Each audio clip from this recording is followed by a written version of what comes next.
Well, everybody, welcome. I'm sure we'll be joined by others, but I'm joined by my colleague Deborah Rose. Deborah, do you want to say hi?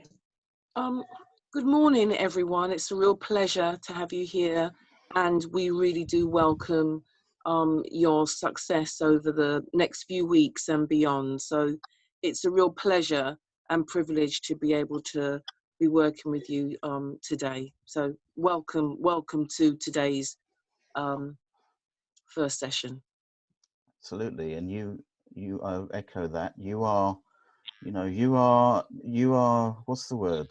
You're taking important steps right now in Rwanda and with your business. And yes, it's challenging times, but as you've rightly said, Sigon, now is the time to not give up, to be determined, to come together and move through this period with hope and optimism, just as generations before you have. Here in the UK on Friday, we celebrate something called VE Day, Victory in Europe Day, which was equally important. Our forefathers equally brought peace to our country in the Second World War. So VE Day is an important celebration time for that. And so it's very important that we remember what's gone before and that it's our role now to take things forward and take our countries forward. And Deborah and I are going to be with you for the next 8 weeks, and we're going to be introducing you along the way to some ideas, some concepts, some people going to come and join us, some really wonderful guest speakers from around the world are going to be sharing their knowledge, their ideas and their wisdom with you. And we'll keep that secret for now, but we've got some really great business experts lined up to come on board with you. And so Deborah and I are with you through this process. And this is a really great to be with you on this very first inaugural Kwamaganga. And we celebrate you as young entrepreneurial heroes in your country. And it's great also to be joined by Pacific, who we give great thanks to. We should all give great thanks to Pacific. We've had lots of meetings and conversations with Pacific over the last 5 or 6 months. And so we're very delighted that together with him, we found a way to work with you and support you and guide you so that you can reload, rebound and rewire your business as you take it forwards. So welcome, and thank you, Pacific, for joining us. Pacific, if you can hear me, maybe you'd like to say a few words as well.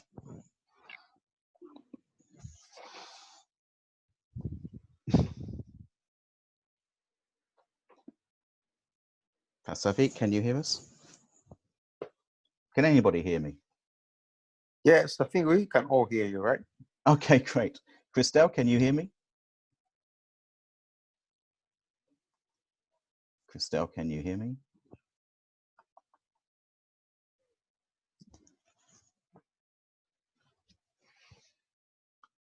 Bonfield, can you hear me? Great. Yes, I can hear you. Super. Yep. Deborah, can you hear me? I can hear you perfectly. Okay, so do you want to add anything, or how? I mean, I think it's important that we're going to have these, and Deborah, please chip in where possible. Yeah. These sessions are really designed to really inspire you, to help you think about some ideas and concepts to take forwards. And we're going to take you through today the plan, the program, and also we want you to start thinking about your business from maybe putting some really deep foundations in place and taking a step back.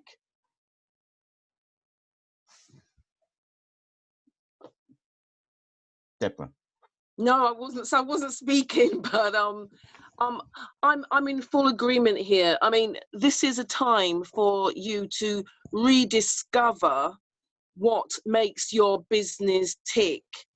It's a time for you to rediscover what your customers most want and what they want to spend money on. And we are help you to rediscover this so then you can go forward. And that's why we've designed the program in the way that we have. So this is very much about you going backwards, rediscovering your strengths, rediscovering how you matter to your customers, and more importantly, why what you do matters to your customers. And then with that information, we will use that to go forward. So if you hold that in your mind, then this will be a very successful process. And we asked you to come along to this meeting with a number of questions in your minds, basically what is important, why things are important for doing this, why this is important.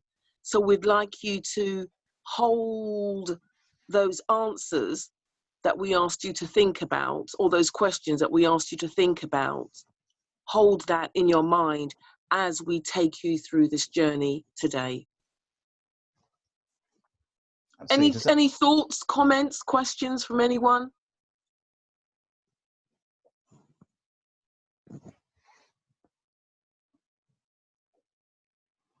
Thoughts, comments, questions, anyone? We are just excited to be here, and we are looking forward to what you have in your lap. That's lovely. Do you know what? I love it. Yes, I love the honesty, because do you know what? I'm going to be really ordinary and say Daryl and myself we are more than excited. We have been talking about this in the UK for so long. So if we sound a bit stilted or whatever, that's not what we're like. But because we're obviously speaking through this medium, we want to ensure that everyone can really understand us clearly. So we want to speak slowly so that you can understand us. But trust me, we are super duper excited.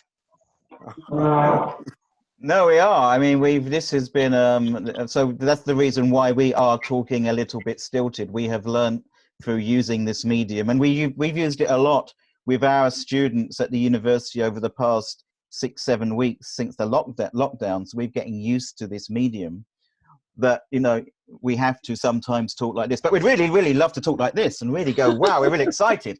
And it's so great that you're here, because that's the way we would normally talk. So, but we are excited, and this has been a passion of ours since 2017, when we ran a pilot project with some of our students at the university at undergraduate level, and we worked with University of Rwanda.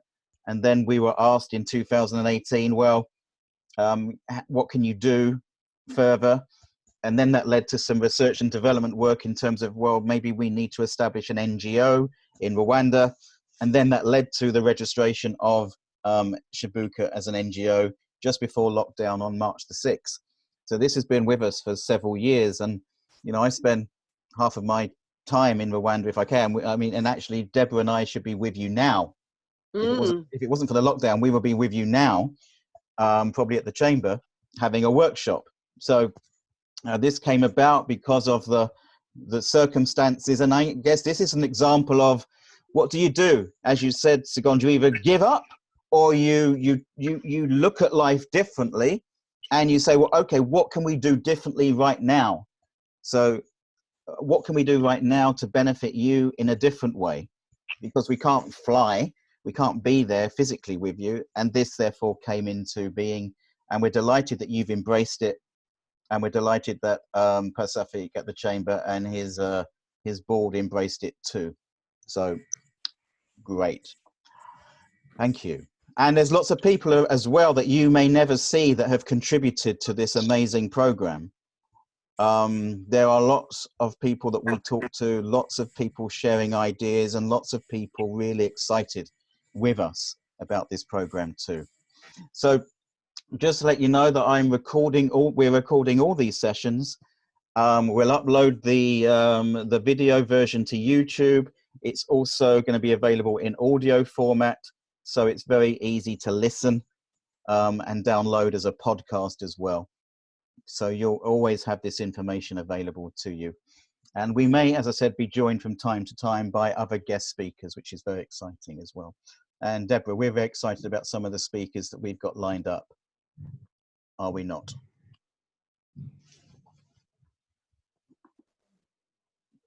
Ah.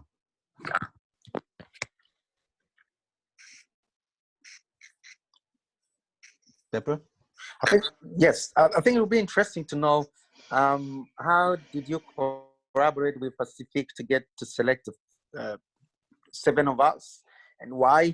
And telling us, I mean, that gives us an idea of how the process got to this point, and what we can be honored to be part of this video selected team, and can also pave the way of what our excitement, of course, but to what extent should we be expecting something, or should we be contributing to this journey? And depending on what, I understand you're resourceful people and you have all these connections and networks and expertises, and how do we tap into that? And by getting it to that picture, you get not only us excited, but also us craving, and us also hungering. I mean, waiting for something, looking out for something. And I've seen it because, like, in all the incubation or acceleration programs I've been through, the most successful ones were the ones which would not only show the way, but also like put it in a way that you feel you're privileged to be here and you're doing something that's great. This is how customized you can go into supporting your organization. Because as entrepreneurs in Africa and in all emerging markets, we are facing so many challenges, and very few people can even imagine them. We can sometimes fail even to put it in a survey. And when sometimes I see that it's not customized, it's not relevant, I tend to drop out very quickly. And I'm sorry to say that. I won't be fake. The moment I'm here, I'm dedicating an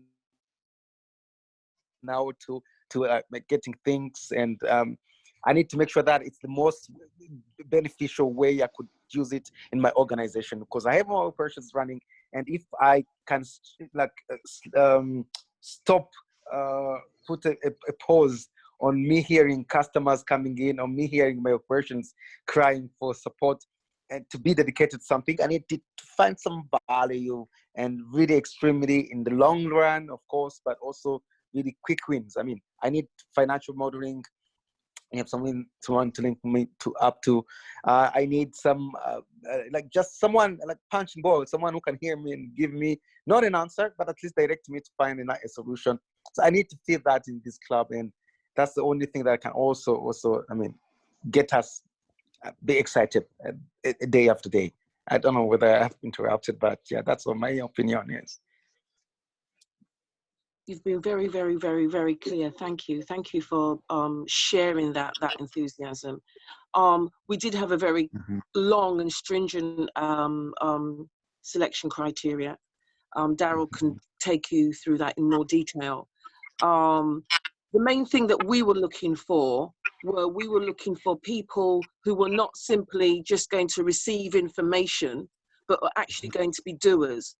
So that's what we are watching you for. And in fact, we have designed this process to ensure that you're going to be tested each and every time we meet together, to ensure that you will actually do things as opposed to just talking about things.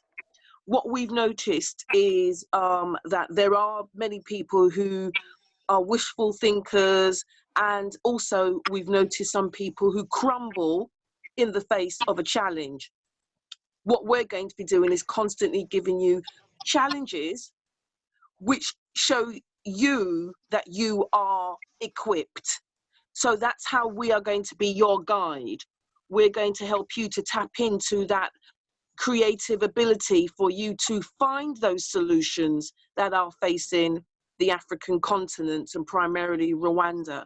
But we're going to be giving you lots of exercises. So it's not going to be talk, it's going to be lots of exercises where you need to demonstrate not only to us, but to yourself and to your country that you can achieve the exercises that we're going to be giving you. So we selected you on the basis of recommendation, but also the fact that you are clearly already doing something, and we can see that you do need the guidance to take it to the next level. We selected you on your ability to not just look for a quick win, but to be able to establish something which has sustainability. Because one of the things that we've noticed is those people who only just look for the quick win, they often lose out because they're building on sand as opposed to a firm foundation. So we're going to be firm with you. And I noticed something that, you know, you think you could be doing something else. One thing that we will do is if we sense that people want to go to do something else, we're quite happy to release you, because this is not something about us needing to. We have the skills, we have this, but what we do need from you is to move from being interested to being committed. So we will do exercises with you so that you know the difference. So for example, when somebody's interested, they're like, oh, that's interesting. But when you're committed, you basically will do everything that is required. And so that's the sort of thing that we're going to be assessing you to ensure that you know the difference between just being interested and being committed. And finally, because what we know is that some of the answers that you are looking for will only come to you, will only be available to you once you fully step into the process. If you step into the process half-hearted, the answers that you want to face those challenges in Rwanda and Africa, you won't find them. But if you're fully committed, then you will find those answers because they're on the other side of the commitment. So that's something, and I'm really glad that you brought that up, because that is something that I'd like you to start rethinking, start thinking about the difference between solely being interested and committed. They're quite different. The results that you want to achieve are actually once you have committed. If you're just interested, you won't find the results that you want, and you'll be sadly disappointed. But if you are committed, you will find what you are looking for. So I hope that that gives you some idea about the mindset that we would like you to focus on. And mindset's a very important matter that we will touch upon again next week. And that's also why we've made available to you with Macmillan Education, the wonderful book by Spinder Dhaliwal, the Millennial Millionaire, because you will see in that book lots of examples of successful Generation X, Y entrepreneurs that are achieving their dreams and their vision. And an entrepreneurial mindset is about being open, receptive, being open to new ideas, to take on challenges, to be resilient in the face of adversity. Deborah and I have developed businesses before. I have set up a business and I've successfully sold a business as well. So, and I've also set up a business which did not do so well. And I've had to pick myself up from that as well.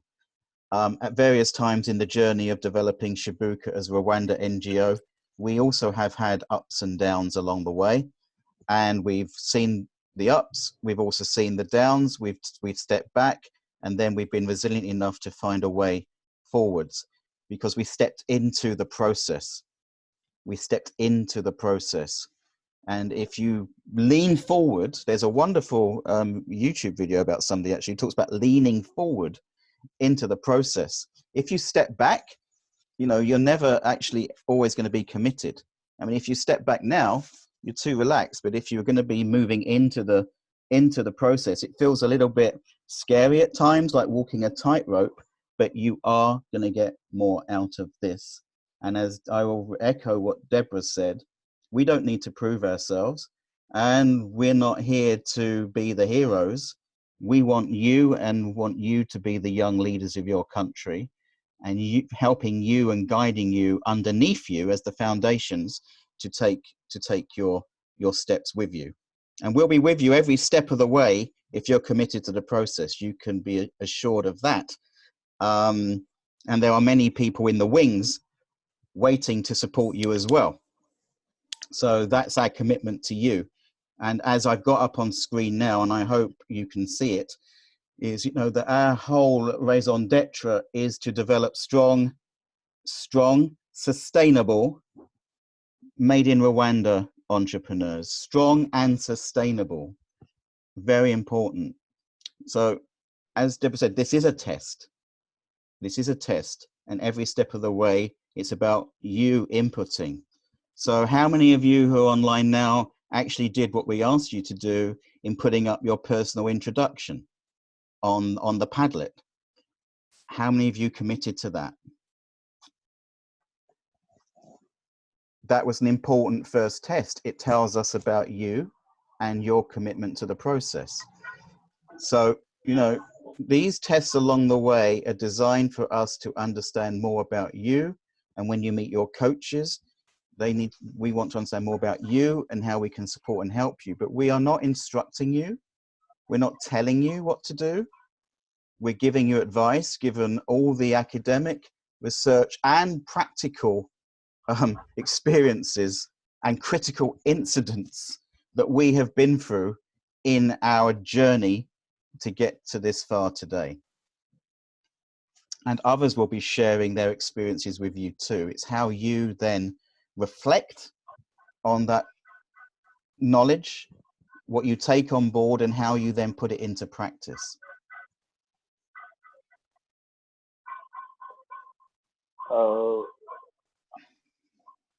How am I going to put in Who's speaking now? what I'm going to learn from you?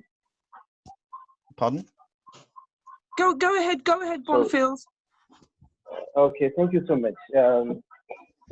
Shortly, I'm Bonfils by Ghana, for those who really don't know me. Because some of you, it's my first time to talk to you or to have those conversations. I'm a young entrepreneur here in Rwanda. I was born in Burundi, but I'm a Rwandan. So I'm leading a company called Africa Educational Toys. Africa Educational Toys is a private company registered under the law of the government of Rwanda. So we produce toys, if I can say, yes, called materials, from local wooden and non-wooden materials. I think I've shared with you my picture in the workshop because I'm working now. Oh. So basically, we got this idea from the circumstance. I can't say like this, but it's somehow similar. Because we got this idea when the President Paul Kagame was visited some places in the villages, because we have many ECDs, early childhood development centers in Rwanda. But the problem was that they didn't, or they don't have enough materials. So some of them was imported from abroad and donated by UNICEF. So not really many nurseries or primary schools were able to afford these educational toys. So we came up with this idea: how can we really tackle this issue? Is it possible really to make them from local materials? So we started learning and gathering information from internet, from some companies, but abroad, not here in Rwanda, because not here was able to make those toys. So we started just like that. We are young, as you can see, with like now 2 years only in Rwanda, operating in Rwanda. Yeah, so that's how we are trying to manage this issue. We are working with some NGOs, not just like working in partnership, but to supply them these materials.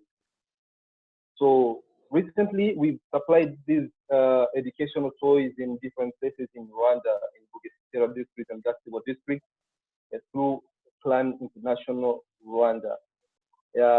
So today, we are working with the WDA, Workforce Development Authority in Rwanda. We've been granted some few money just to train other young people how to make those toys, because that was one of the big issue we were facing, because not really many people know how to make these toys. So we are optimistic that we are going really to get many people who are really are able to make those toys. But what we need from you now is to get some, as I said in my comments yesterday, we need to learn from people. We need more knowledge, skills in management, in financial management, stuff like that.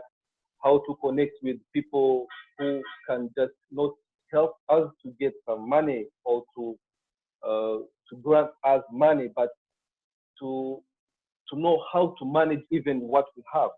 So my expectations from Shibuka is that to get those guidelines and support from all through learning.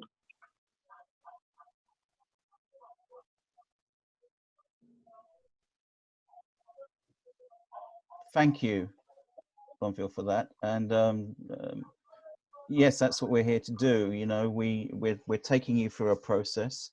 We're sharing knowledge, and what's very important as well, as it says on the screen now, small acts when multiplied by millions of people can transform the world. So yep. This is a small act. It's an important act, and we've come together in a community. So this is we've shaped and designed this, and it will come out more over the next few weeks because we're only at the beginning part of the process. Yes. This is very much a collaborative community. We learn and we refine solutions so much better by working with each other, by connecting with each other, than we do in isolation. Collaboration strengthens our ability to move forwards together. And there's much written academically and metaphysically and spiritually about that concept. But, you know, for us, what we're developing here is a really important learning community where we're sharing, we're learning, and together we want you guys to collaborate as well. There are probably areas of your activities and businesses where if you only knew what each other was doing, you may find that there are areas where you could collaborate right now and find new solutions that you didn't even know might have existed. So the more we understand about each other, the more we understand about you, the more you understand about each other and your capabilities, the resources you've got, the expertise you've got, the more you are hopefully going to find ways and means to work together for mutual benefit and also to benefit your society and your country. I don't know if Deborah would like to add to that. No, you're perfectly fine. Our job here is to not only reassure you, but to provide you with lots of activities to ensure that you do find that money, that you do find those answers. So we will constantly be giving you activities to do to ensure that you do find exactly what you're looking for. So that's what we're here for. Absolutely. And finding that funding, finding that investment, whether it comes from revenue, whether it comes from grants, whether it comes from sponsorships, whether it comes from share capital, you know, it's so much easier to do so when you are really clear about the value proposition. It's very much, it's easier to have a conversation when you are clearer about what your value proposition is. Yes, yes. You have to own it.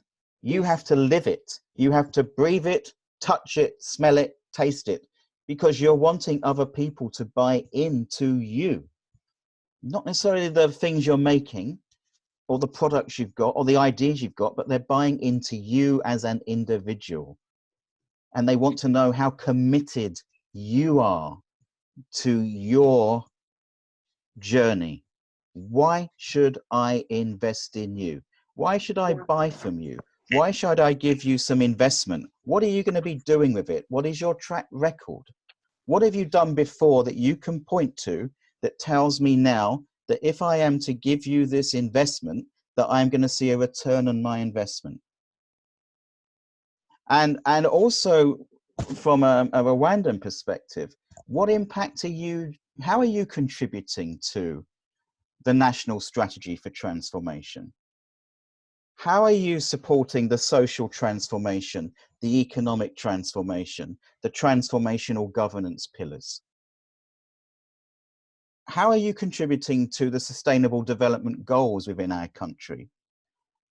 I mean, all these questions need to be really asked and unpacked. And therefore, our approach to entrepreneurial development is, well, we believe that every entrepreneur should be a social entrepreneur, whether they ultimately set up a social enterprise or not, because it's so important to society we live in right now that our brands, that our organizations, partly driven by customer demand around the world and suppliers and so on, and resellers, they want to see the way in that we act transparently, ethically, and sustainably. But also, it's really important, we feel, within Rwanda, that you have to demonstrate how you contribute to NST1, what your contribution is en route to Vision 2050, and how you are putting SDGs, you know, front and center of your business. And so that we don't come from just an entrepreneurial incubation acceleration perspective. There's lots of development work that has to happen, particularly in an emergent development economy such as Rwanda's. You know, there is context that has to be considered. So I spend half the year in Rwanda. My partner is Rwandan. I'm committed to the Rwanda culture. I'm connected to your world.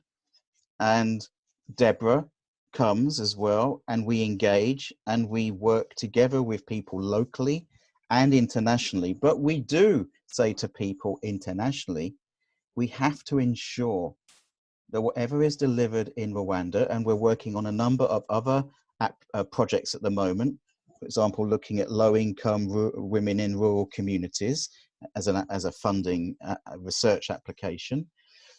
If you're coming on to this landscape with us, you have to appreciate the context of Rwanda. That's so important. And you have to understand in so much detail your customers, your stakeholders, the role of government, the role of microfinance and investors. I mean, there's so much to consider, more perhaps than in a market-based economy. Thank you, Daryl. That's very, very, very clear. And I'd like to add, what you get when you are involved with Shibuka is that we know why firms like yourself, organizations like yourselves fail, we know the reasons for the failure rate. We know it very deeply. So, but also we know the reasons why organizations succeed.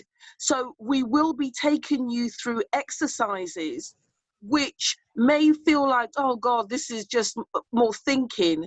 No, the reason why many organizations fail is because they haven't done some of the exercises that we'll be taking you through. So what you're getting is the fact that we know why, for example, 72% of small businesses in the UK fail, and we have that information why.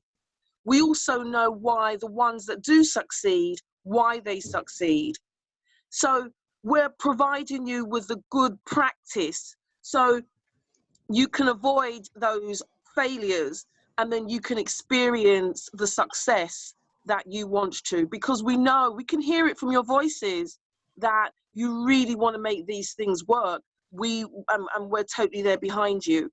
But you will be doing work behind the scenes. You will be working with us over the 8 weeks.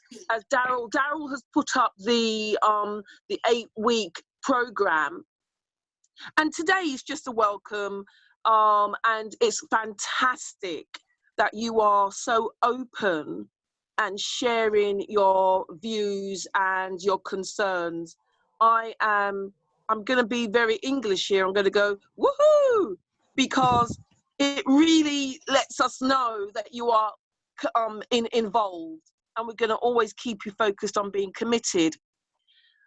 We will always be giving you exercises, things to do, so you can think about how you can shift failure into success, failure into success. So when we go through these 8 weeks, please stay all to the very end, because you'll see that we're going to go through the entrepreneurial mindset. We're going to be looking at the value chain analysis, which is looking at all the components of the business. And then when you look at that, we're going to ask you to be like a doctor or a surgeon to say, what parts of my business are creating the failure? And then what parts of my business do I need to address? We've already started to talk about it here, but we're going to go through it in detail. Then we'll be looking at the role of marketing.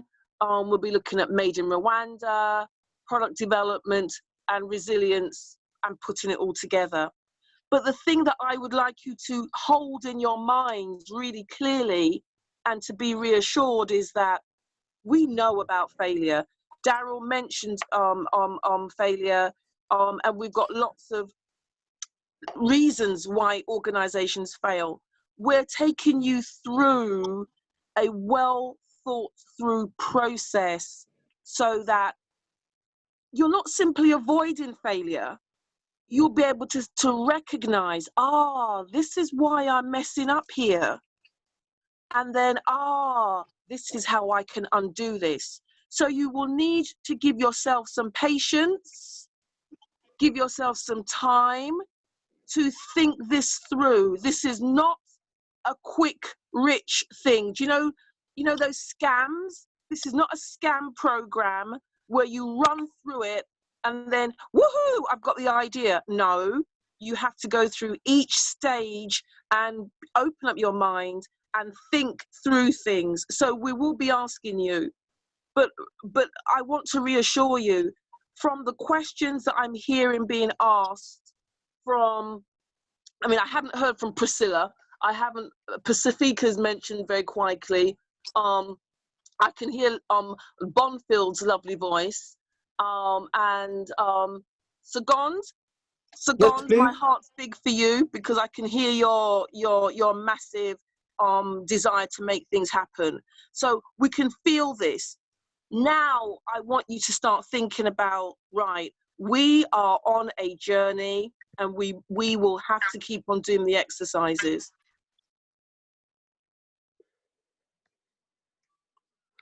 right?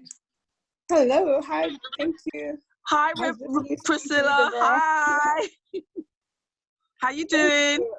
I'm doing well, thank you. I joined a bit late, but I was trying to catch up, so I had to stay silent. Not a problem, not a problem. Not a I mean, problem. what's been really wonderful is Segond, and tell me if I'm speaking, if I messed up your name, Segond, and Bonfield. Oh, yeah, I better go by Fidence. Oh, Fidence. okay, thank you, because I'm a bit embarrassed here. I'm here in London, and I'm thinking, oh, they must be saying, no, that's not how I say my name. So thank you for clarifying that. So Fidels and Bonfield, what they've been doing, Priscilla, is, see, I love this energy. What they've been doing is they've come right out the back. They said, look, this is what we want, da, da, da, da, da, da, da. And we've been pointing out to them that, we are not doing this for you. We are your guides. And we've been pointing out that you are the heroes. You are the ones that are shaping and reshaping Rwanda, and that your businesses are essential. Now, we know that you know that, but what we have been impressing is that we need you to go beyond just being interested. We need you to be totally committed, because a lot of the answers to the questions that are lurking in your minds will only come by staying right to the very end. So that's basically what we were talking about. Bonfield beautifully described his nursery business and some of the problems with local materials and him wanting support and guidance. And, you know, we were saying that, yes, we'll assist with pointing you to how you can find the money. However, there is a job that all of you must do. All of us must go back to a piece of paper and then actually saying, what is our business all about? What problems does our business really solve? Are these problems the ones that are the priorities for our customers, etc.? So that's where now Daryl has moved us on to the rewind, reload, and rewire. That is what you are getting the benefit of. And obviously COVID-19 has blessed us with this time to do that. So essentially we are going to be rewinding, reloading, and rewiring. So that's what we're going to be doing. Do you want to, do you want to say anything there, Priscilla? Your thoughts? Yeah. What is it that you do? I have a children clothing line. Okay. And we work with women who used to be house helpers, and they're trying to figure out their way forward to be financially stable, so that they stop moving from one household to another. And we've been doing this since 2016. Okay. But since the COVID-19 life change, if I may say. Yes. Of course, the textile clothing industry we also closed because we were not essential at that moment. But lucky enough, if I may say, is that the government noticed the need that small factories like my own could start producing masks. So I think 2 weeks after the lockdown, we started production. Brilliant. We were able to work with the government and other stakeholders that are working around this. And my women got back to work, but it was a little bit of a life-threatening situation, because they're always paid per production and the number of items they're able to produce. I'd already committed to still pay them at least 50% of their average monthly pay, to just make sure they can afford to have food on their tables and their families. But that came in as a big relief, because now they're all back to work and we're working. I was able to even hire more, because there are so many tailors out there looking for part-time employment. So we were able to increase the number of people we work with and get what we call part-time. We don't know how long we're going to need them, but they do not have any other employment at the moment because they're regular tailors that you go and find in downtown. But they're also stuck, so they came looking for employment, and we were able to take several of them. I think I'm among a big number now of small factories or small production centers that are working with the government of Rwanda to provide the masks for the general public. And that's the highlight for the entire time. Well, I can't say that I did not get the time to rewind and reload, but the moment I started, I guess, trying to put myself together and thinking, what can I do in the silence? The noise came back, and it was, for me, a good noise to get up and go and work. So even right now, I delayed to join because I was trying to get some items in the market that we need for packaging and all that. Yeah, so I guess in a nutshell, that's who I am and where I am at the moment. Thank you. Priscilla, I just want to say that you have just given me goosebumps. Yeah, just listening to the way that you did rewind, you went into the silence, you did that intuitively, and you reloaded and you rewired, and then you've come up with this solution now, and it's literally given me goosebumps. And as I'm listening to you, I thought about, I hope Bonfils is listening to you, because he's working with children, and I hope Fidenz is listening to you, because there may well be ways that you both can, all three of you can work together. So this is, like I said, it gave me goose bumps. I don't know what anybody else has thought, but I'm really open to listening to what other people have thought. No, I was really pleased. I was really inspired by your story about how, again, I won't reiterate what Deborah said, but I agree with her.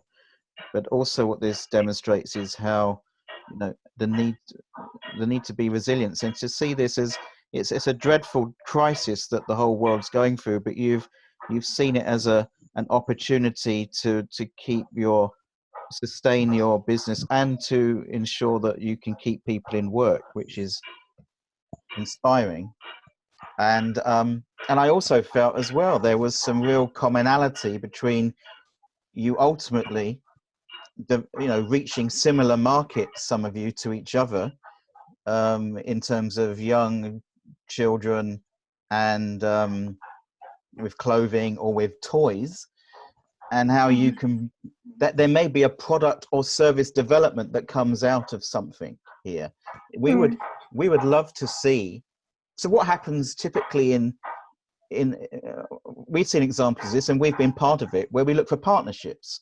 So we say, okay, well, sometimes we'll work with this partner on this product, and sometimes we'll work with this partner on this research, and sometimes we'll work with this partner on this concept.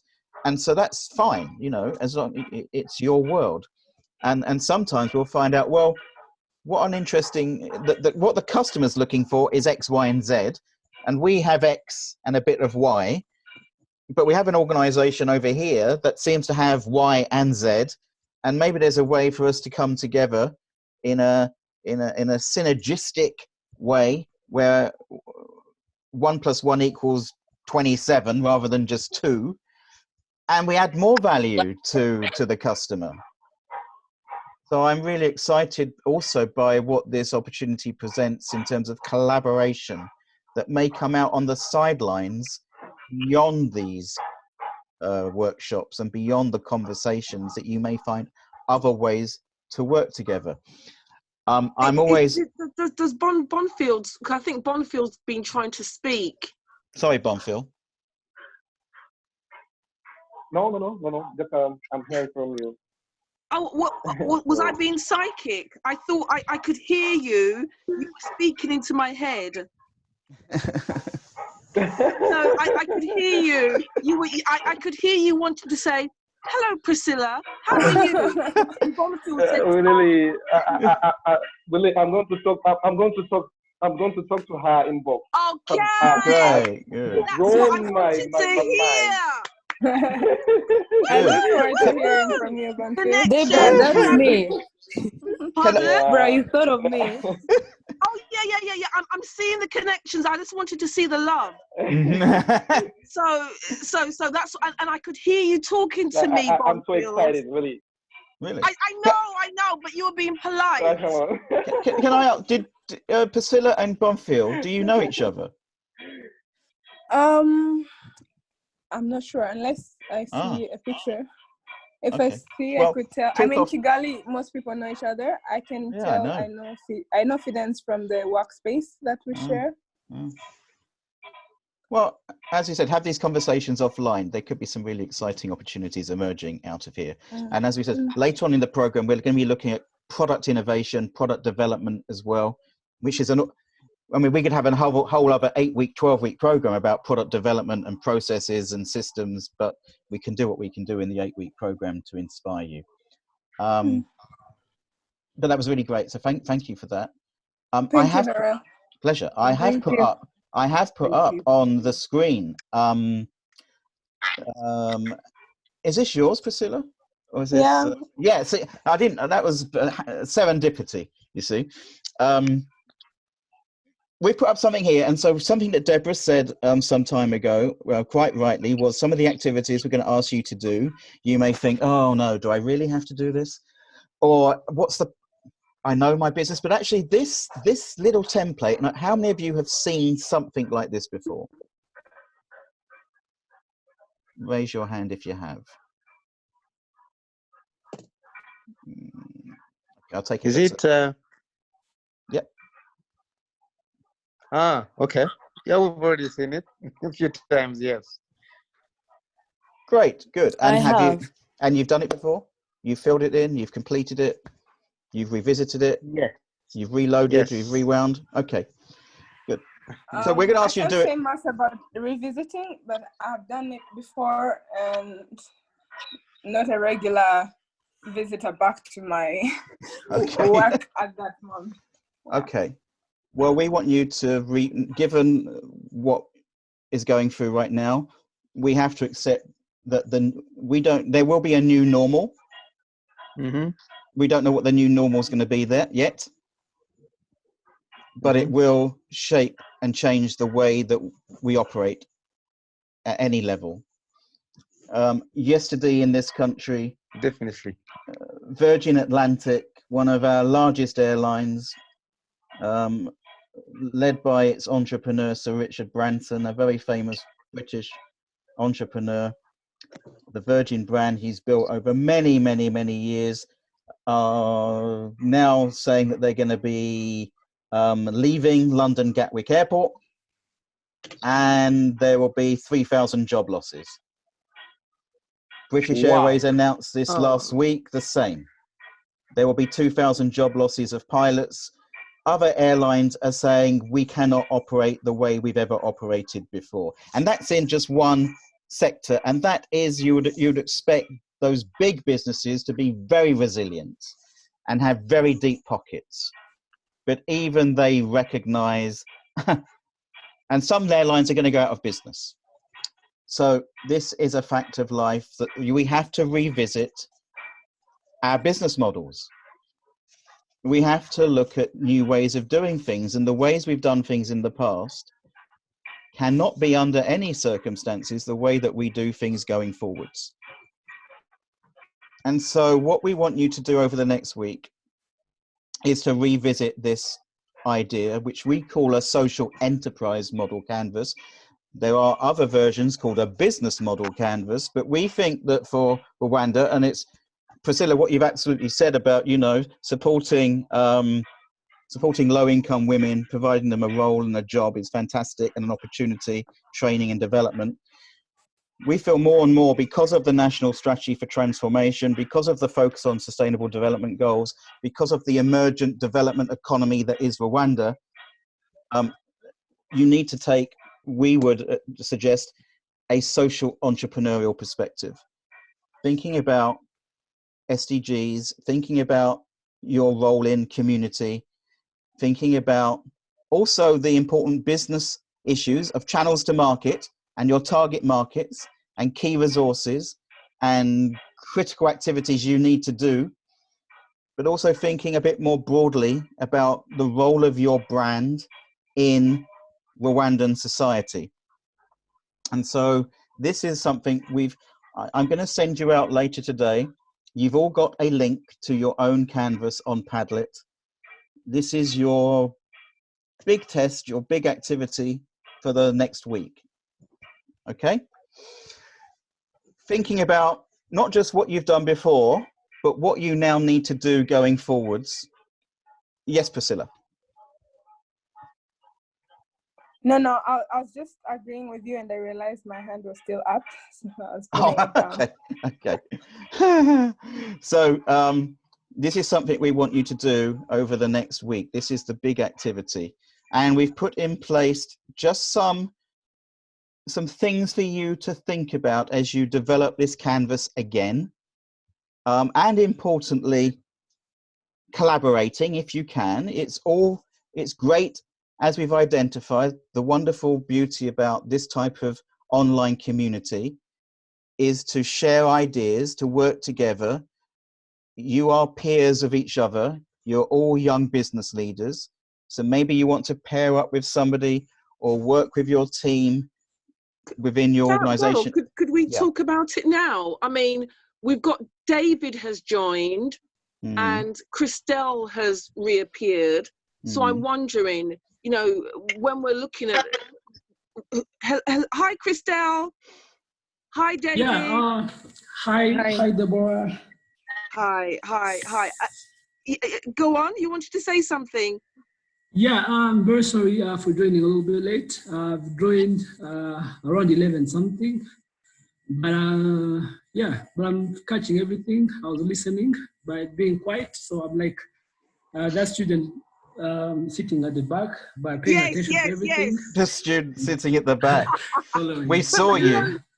Yeah, but you're entrepreneurial, so you're not just a student. You're actually a business person that's shaping Rwanda.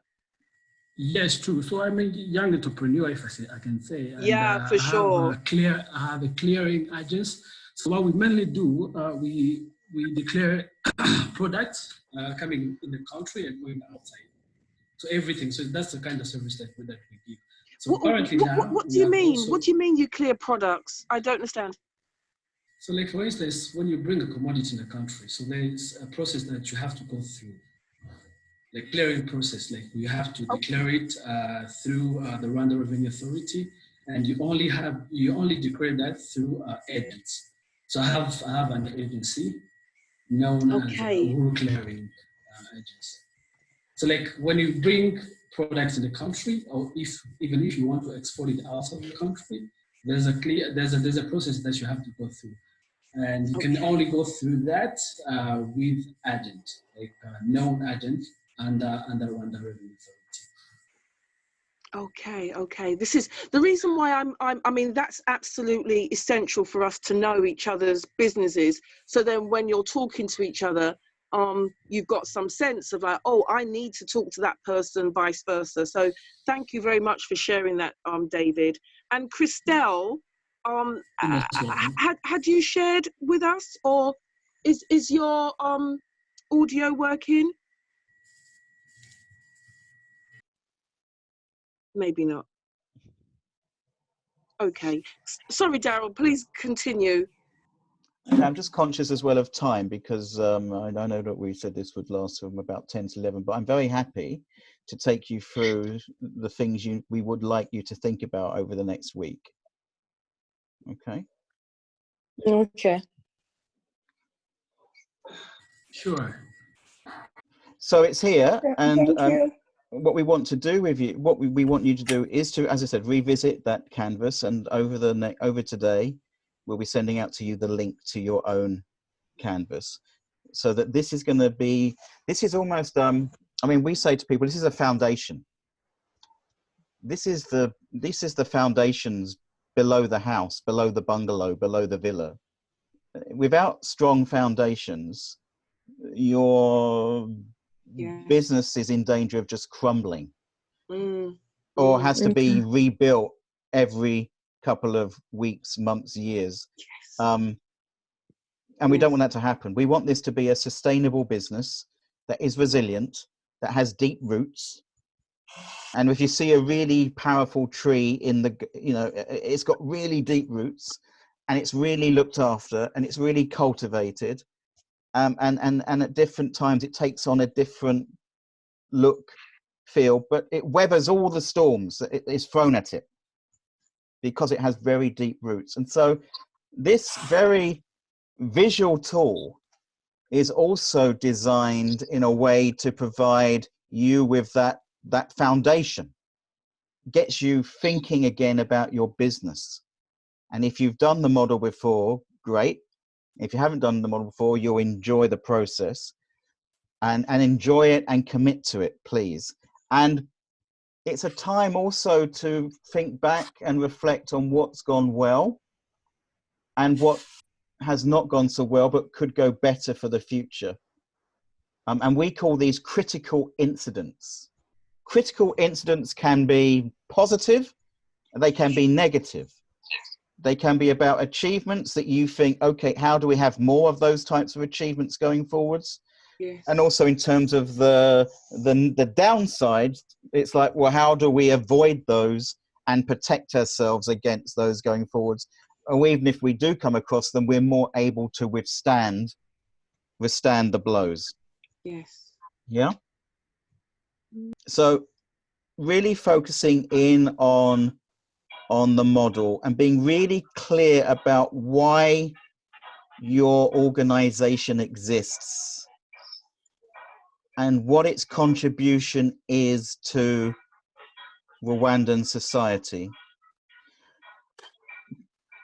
And it's really important that you have that strong foundations in your home country, even when you then might want to export, go regional, go international in different ways. It's having those roots within your home country and being clear about your organization as a made in Rwanda enterprise that will be so important to the future growth and sustainability of your organization. So we really want you to revisit your mission, your vision, your purpose.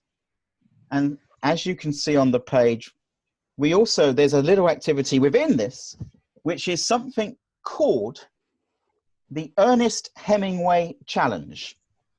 Now, has anybody ever read any books by Ernest Hemingway? Never. Right. Well, nor have I. Like, no. Nor have I. But Ernest Hemingway, you can Google Ernest Hemingway. He was a great prolific author. And he was prolific in such a way that somebody once said to him, okay, Mr. Hemingway, if you're so clever, we want you to write a book which just has 6 words in it. And within those words, you captivate and capture the entire story. So quite often when somebody stops us and we're at a conference or we're at the Mille Collines or we're at the Marriott and we find somebody who's like, oh, it's Jack Ma. Jack Ma's over there. Oh, okay, I'd love to meet Jack Ma. And he says to you, great, so what's your business about? Boom. What is it? What do you contribute? This is your one chance to see Jack Ma and your one chance to perhaps get him interested as an investor in your business. You have 20 seconds. What's the 6 words that will sum up your business, your proposition? What will get him hooked? So are you asking for Well, people? it's a rhetorical question, now, but I'm just asking, if you were to develop a 6-word proposition, do you have it? If I was to ask you, Christelle, what's your sum up your business in 6 words? Bonfire. I would have to work on that. Okay, well, that's not surprising. I don't have 6 words. I put you on the spot there, unfortunately, but what we want you to do is I'll be in trouble as well. Yeah, I'll well, be in Right, trouble so, as well. so that's why we all need to do this by next week, because it's actually really exciting. So let's get ourselves out of trouble and let's all do it for next week. it's a tough one, but it's really important. Yeah, I mean, sure. Jack Ma is over there at the bar. He's at the Marriott. He's walked in. He's free. No one's talking with him. He's got no assistants with him. You want to go up to him and have a conversation with him quickly. Hello, Mr. Ma. Oh, great. I'm a young entrepreneur in Rwanda. Fantastic. Great. What do you do? What is it? You got six. That's it. That's not good enough. I like you. And you're doing really well. But what about you? I'm so excited to see you. Exactly. Say, well, I like you, Jack, and what about you? You're too late. He's moved on. His other guests have arrived. Kagami is just waiting for him around the corner. So it's out, it's gone. So this is why it's important. And we all have to work on this, you know? So we all have to work on it all the time. We do. And we have to continually go back to our 6 words and go back and go back and go back and go back. And so this is part of your mission statement, part of the canvas is these 6 words.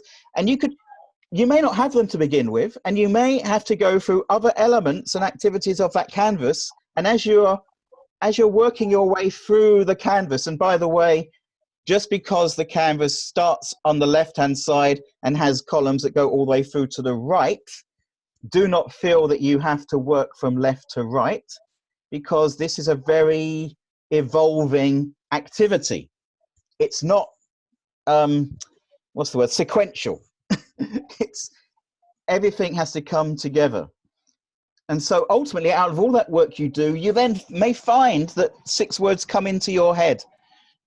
And then you'll do some more work. And then you find, I found some different words. So this is natural part of the process. And the more you work on your proposition, the more you commit to it going forwards, COVID-19 and beyond, the new normal for your business, the more it will become clearer. The more you do some research online, you get ideas from other clothing companies or other toy manufacturers or other businesses that you admire. Just getting different ideas that are out there and see, not asking you to copy them, but take inspiration from them and see what they're doing and how they're doing it and how that might then work in the context of where your business is and what society you are operating within. Out of all of that research, engaging with other ideas, talking, reflecting, going for a walk as much as you can at the moment, doing something different, putting the TV on, watching a film, these ideas might suddenly come into your mind. But you have to, I think, bear in mind the context of which you are operating. You are a made in Rwanda enterprise in an emergent developmental economy with a very clear national strategy, a very clear articulation of the importance of working towards Vision 2050, and very clear commitment to the Sustainable Development Goals. Daryl, can I ask you a question? Yeah. Where can they get hold of the 2050 vision and the national strategy? Well, I'm glad you've asked me that question, Deborah, because in the final slide, I've put together a link that links everybody to the National Strategy for Transformation. Okay, and I didn't see it, people, so that wasn't a setup. It wasn't a setup. We hadn't planned that bit, but it's there. And I think it's really important that you understand economic transformation, social transformation, and to some extent, transformational governance as well, because we're going to be looking for ethical and transparent organizations. And look within that at the first few pages, very articulate about what the key priorities are. So think about, how am I contributing to that? What is my business contributing to now, short term, medium term, and what can we be doing in the long term? Daryl, can I, sorry. Yeah. I wanted to add something, if you don't mind. Is that okay? Yeah, please. Just really quick. Yeah. Just a really quick thing, people. You might be thinking, what's the point? Now, you know that Rwanda has had an amazing rise with its economy. I mean, I'm sure you can tell me far better about the fact that it's regarded as a flourishing African economy. When Daryl and myself were in Rwanda in January, because we were in Kigali in January, just gone, we went to speak to the United Nations. And they basically said that one of the reasons why Rwanda's economy is growing so well is because they have aligned their policies with the United Nations SDGs. And I thought that was really interesting. And they were saying one of the reasons why some of the other African states are not as flourishing is because they're not committed to these SDGs. They're kind of in and out. So that goes back to my point about being fully committed, or are you kind of dabbling? So I just wanted to share that with you, that insight, that that's one of the reasons why your country is on such a rise, why your country is being regarded as a beacon on the African continent, because it's so committed. So that's the reason why we wanted you to really get to grips with them yourselves. Very much so. The caveat, of course, is that still growing. Rwanda's still growing. IMF and others are very committed to Rwanda, quite rightly, and therefore, but GDP is not going to be growing as fast as it had planned to do before COVID-19. That's clear, and that's from all the forecasts as well, and I'm happy to share that information with you if you haven't seen it.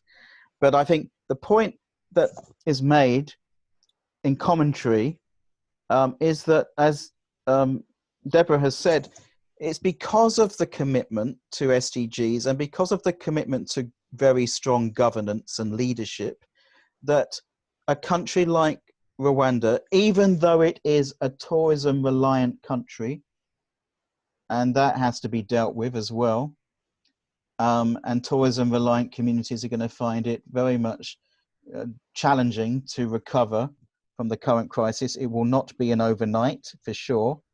We look at the airlines, for example, but there will be communities in Rwanda that will be struggling for some time, and we need to look at interventions there.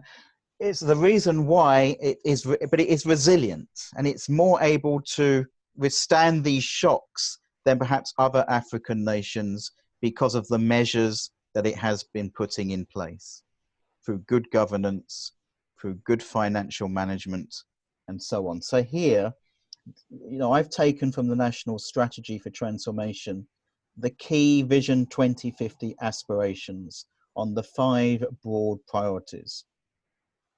And within the document, you will see other, you know, KPIs that feed into that.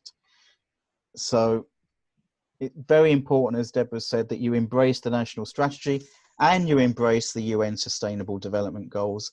And you can't, as a business, as an enterprise, at your level, indeed at Shibuka's level, we can't embrace every sustainable development goal. But selecting 3 to 5 SDGs that you feel are appropriate, those that you may already be doing without really articulating it clearly within your model, have a look. There's the link. Understand the SDGs in more detail and consider which ones are important, are relevant to your organization, and also consider, again, a small activity. What one specific action could you be taking forwards right now, perhaps over the next 100 days, in contributing to an SDG? Because out of this will come some other ideas about the way you communicate your value proposition, the way you engage with investors or stakeholders or NGOs or other actors in the community. And the more you build up this ecosystem for yourselves, when it comes to finding more investment, it won't be easy, but it will be easier to have those conversations with the right people at the right time. And sometimes investment doesn't necessarily come in the way of, you know, of financial into your business. You may go out and find that there is funding and grants available for your business in ways that you hadn't considered, given the impact you are making in terms of the UN SDGs. Deborah? No, I totally agree. Yeah, I'm in full agreement, and I'm looking forward to you doing all this work, doing the work where you're describing your organization, you know, what you believe, what your core values are, why that's important, what you do, and then filling in the rest of the things that we've required from you. So no, I'm in total support of this. I have noticed somebody else has popped in the room. Paul? Oh. Paul? Paul Ntamba. Is Paul there? Is that Paul? Is that Paul? Is that our associate head of communications?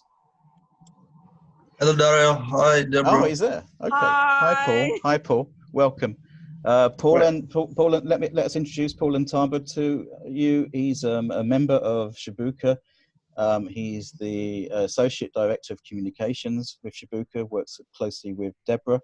And he's also an alumnus of the university where we are professors at, University of Westminster in London, and currently works for RDB. So welcome. Thanks for the introduction, Dario. Sorry, I came in late. I was on a call with Westminster again. Oh yes. Yeah. Yeah. We'll talk about that later. Fantastic. So there we go. There's other things we need you to think about. Now, are you really clear about who your customers are? I mean, we mean really clear.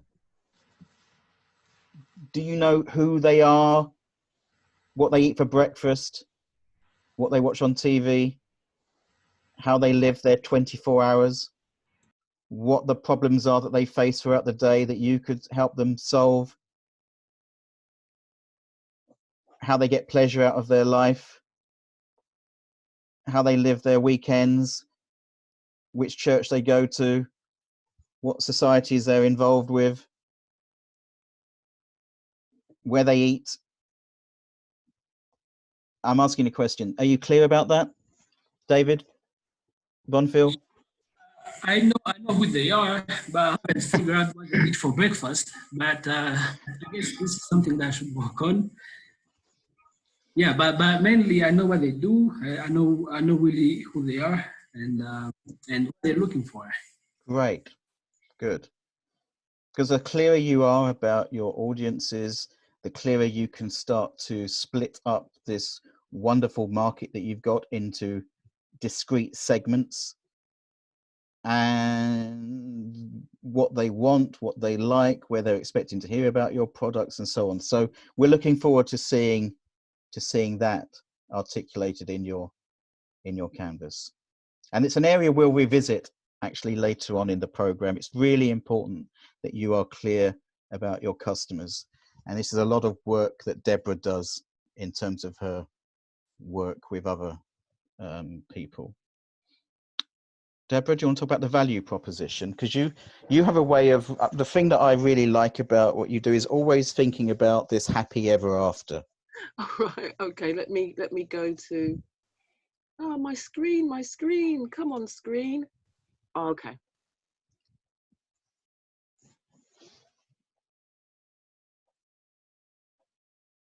Uh-huh.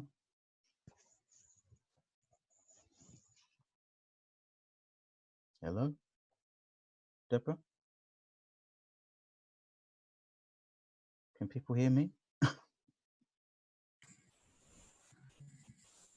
Yeah, we can hear. Deborah, are you there? No. Okay. Where's Deborah gone? Okay. Deborah? Oh, sorry. Yeah, here I am. Sorry. Yeah. So you need to describe what is the pain that your customer is experiencing. Now, they may not be experiencing, oh, my leg is hurting, but they've got some other issue. So when I use the word pain, I want you to think about what is their irritation? What are they bothered by? What bugs them? What makes them go, oh my gosh, this is really bugging me? That is what we mean by pain. Because when you are creating a product or a service or even creating a message, you must always know what the pain is. So when I think about pain, I say, what are they struggling with today? And it has to be today. So for example, Priscilla, she was bang on it. She said, right, my ladies are struggling with lack of money today. And also the government was struggling with lack of masks. And we use the word struggle. So you need to identify what is their struggle. Does it make sense, people? Just give me some feedback. Yeah, it makes sense. Cool. Yeah. So and don't be it makes sense. Yeah, sure. Yeah, and don't be posh. Don't try to write it like you're writing your essay for school. Really say, do you know what? Say, for example, like right now, I need to go do my hair, right? My hair looks terrible. And I'm saying, this is a real problem. So, and because of social distancing, I'm like, oh, this is even a worse problem because my hairdresser needs to wear gloves, etc., to be able to do my hair. So that is my struggle, my issue, and my challenge. So you must be upfront. What is the struggle, the issue, and the challenge? Write a whole page about their struggle, issue, and challenge. The reason why that's important, if you don't talk about the issue, struggle, or challenge, they just think you're fake. They just think, look, you don't know what's going on for me.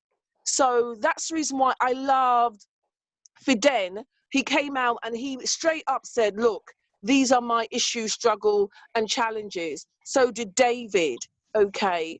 Because ultimately, we have to respond to that. So I need you to make a long list of what are the pain, the struggle, the issue, the challenge, the irritation. I'm using those different words because they help you to think about it. When you have that list, I then want you to put it in order of priority.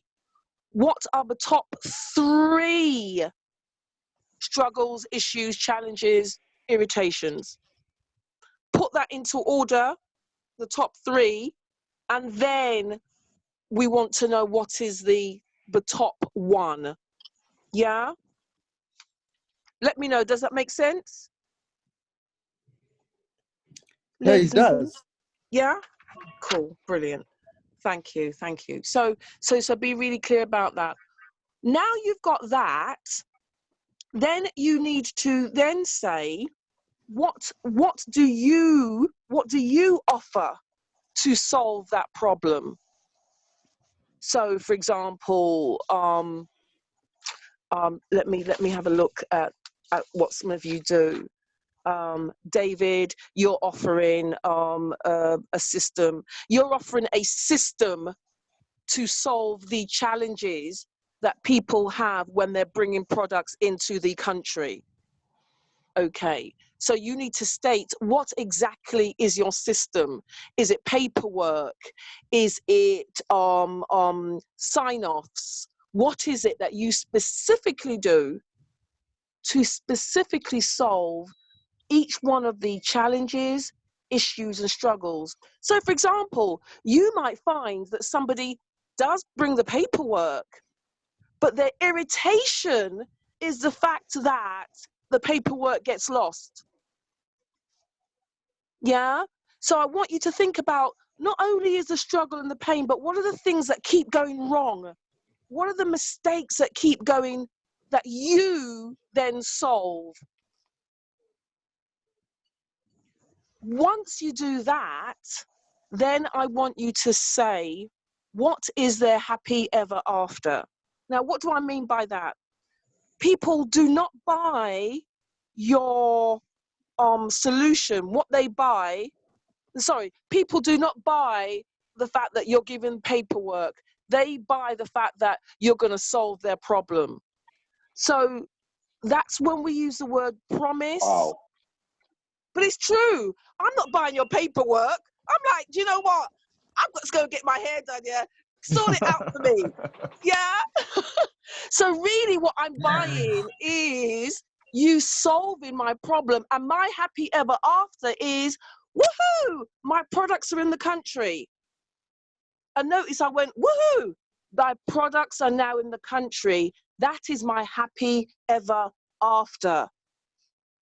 So I'm not buying your paperwork. I don't even really care. I know that's your job to do that. But what I'm happy with is, right, now I can bring those products into the country and I can get on with that. So that's the happy ever after. So I need you, and what I've noticed with many entrepreneurs that I work with is that they do not describe the happy ever after very clearly. They describe the problem. They spend way too much time talking about how they do it, how they solve it, but they do not talk enough about the happy ever after. And so what happens, other companies who may not be as good as you, but they are better at explaining the happy ever after, customers go with them instead of you, because they say, that's the promise. That's the benefit that I'm going to get. And I see that over and over and over again. Also, I see, if you don't describe the happy ever after very clearly, companies then become interchangeable. Everybody looks the same because they say, I'm an agent. And then someone else says, I'm an agent. And then Mary Jane down the road says they're an agent. And then someone down in, give me a part of Rwanda. What's that place by the beach? I mean, what was the place that we went to by the beach? Gisenyi.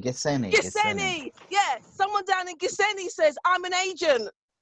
But then David says, but I'm a better agent than them. But you might be a better agent, but you haven't explained the happy ever after. So then what happens? You become interchangeable. In fact, you're just another. It's like I go to a hairdresser. It's just another. So you have to do this, because if you don't, you will not be able to develop a clear brand. People like Paul and Bara won't be able to help you to do clear messaging. So, because he's a messaging expert. So you need to get that really absolutely clear. What is their happy ever after? What do they look like when they go, woohoo? What is it like? What is it that you're giving them? That is the job. Now, you might be saying, oh, Deborah, we're not clear. Don't worry, we're here to keep working with you on this. But I'm pointing this out, that if not, that word, you will be interchangeable. People will not know why you're different to anybody else. Therefore, they will not have brand loyalty. They will not want to, you're just anybody else. And we don't want that. We want you to stand firm and very clear. So you must state what the customer's problem is. You'll do that really easily. Their irritations, their struggles, their issues, their challenges. You must state how you solve it. But most importantly, to balance it out, you must say, what is their happy ever after? If not, you will be interchangeable. You'll be like, oh, that's a nice business, but I'm just going to go to the other one in Gisenyi, as opposed to, I'm not going to go to David, because you know what? I'm going to go to the one down in Gisenyi instead. They're all the same, aren't they? And David says, no, we're not. Yes, does that help people? Is that clear? Do you want some more clarity?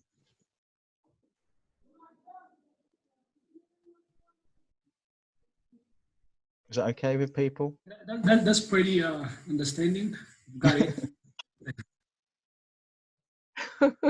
Good.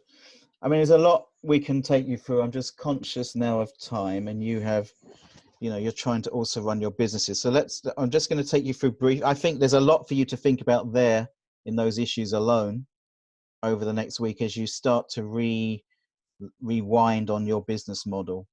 And then out of it's really encouraging you to be market led and market driven, recognizing you in an emergent development economy where there are some very key objectives you have to align your business and enterprise with. And I think once you're clear about your customers and the value proposition, then you'll be able to understand what resources you've got that are able to match with those customer expectations. And we believe then you'll find resources that you haven't got that you may need to acquire in some shape or form. And there's different ways of acquiring those key resources. Deborah? Yeah. Deborah, can I just say, because I'm just conscious of time and there's a lot of work that we've covered. I'm happy then for others, we can revisit these slides again next week. Yeah. And there's lots more things to think about, and we're going to upload them for you and send them out to you as a PDF so you know what's required. Because otherwise we could literally be here all day. And we'd love to be, but we know that you've got very things that you need to do with your businesses. So is that okay, Deborah? Yeah, I totally agree. It is time to wrap it up now. Yeah. Yeah. So we're going to send these out to you, but those key issues, you know, thinking through your mission, the SDGs, the linkage to the National Transformation Strategy, how you're going to start to rebuild your business using the canvas. Get as far as you can next week, please, with your canvas. We'd rather see something than nothing. We'd rather see something that was half complete, even if it wasn't fully complete. We're not expecting your business model to be fully redeveloped in the space of a week, but we want to see that there has been some progression. Okay, is that okay with everybody? Some progression, something that we can see. Yeah, that works. Some progression. We need to kickstart again. So, you know, hopefully you've all got access now to the book. If you haven't downloaded Vital Bookshelf, we encourage you to do so. We're delighted that next week we're going to be joined by the author of the book that we provided you. And so she will talk a lot about entrepreneurial mindset. It's a chance for you to speak with her as well and understand what's really important in the age that we live in.